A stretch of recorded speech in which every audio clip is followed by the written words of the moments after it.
Selamat datang di channel Sejarah TV. Sebelum memulai podcast, mari dukung channel ini dengan cara subscribe, like, dan share video ini. Tema podcast pada hari ini saya akan membahas mengenai sejarah Masjidil Haram. Periode pra-Islam mencakup zaman didirikannya Masjidil Haram oleh Nabi Ibrahim dan Nabi Ismail, hingga masjid ini dipenuhi dengan berhala kaum pagan.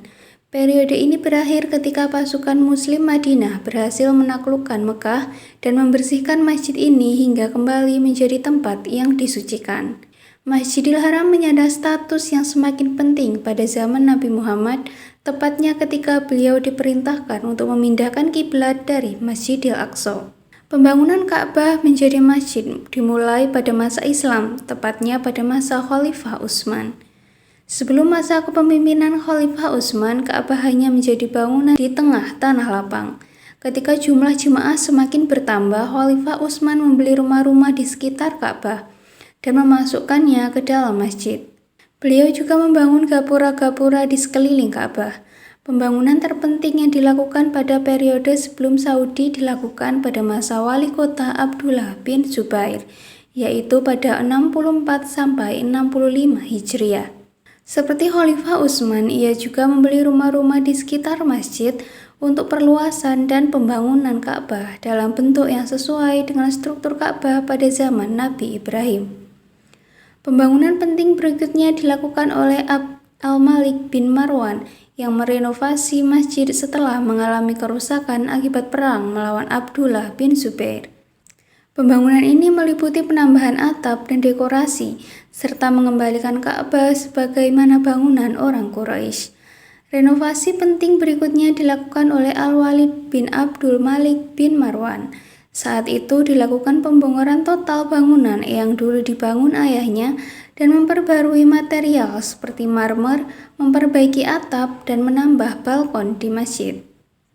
Pembangunan tidak lagi dilakukan hingga pada masa dinasti Abbasiyah dan Khalifah Al-Mansur. Ia memberikan sentuhan arsitektur bergaya Syam dan mendirikan sebuah menara di pojok barat masjid. Pembangunan dan ekspansi penting berikutnya dilakukan pada masa Khalifah Al-Mahdi dari dinasti Umayyah. Ia membeli rumah-rumah yang berada di atas Masjidil Haram, dekat dengan area Sa'i dan sisi timur masjid serta sisi-sisi lainnya. Proyek pemegaran masjid kembali dilakukan pada 1067 Hijriah. Namun setelah pembangunan selesai, Khalifah Al-Mahdi lebih dulu wafat. Akhirnya pembangunan pun dilanjutkan oleh anaknya, Khalifah Musa Al-Hadi, yang menyelesaikan perluasan area masjid pada 1070 Hijriah. Pembangunan yang dilakukan Al-Mahdi terbilang sangat besar. Bahkan bangunannya mampu bertahan hampir 800 tahun dengan hanya mendapat sedikit perbaikan yang tidak signifikan. Pembangunan berikutnya terjadi di Khilafah Utsmaniyah. Sisa-sisa pembangunan di masa tersebut masih bisa terlihat hingga sekarang. Pembangunan itu dilakukan karena bangunan masjid sudah cukup tua dan tidak cukup jika hanya direnovasi. Pada 979 Hijriah, Sultan Salim Han memerintahkan pembangunan besar Masjidil Haram.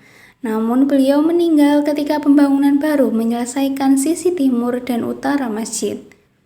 Pembangunan pun dilanjutkan oleh anaknya, Sultan Murad Han, hingga selesai pada 984 Hijriah. Arsitektur khas warisan dinasti Utsmaniyah yang saat ini masih tersisa adalah atap berbentuk kubah-kubah marmer yang menggantikan atap kayu.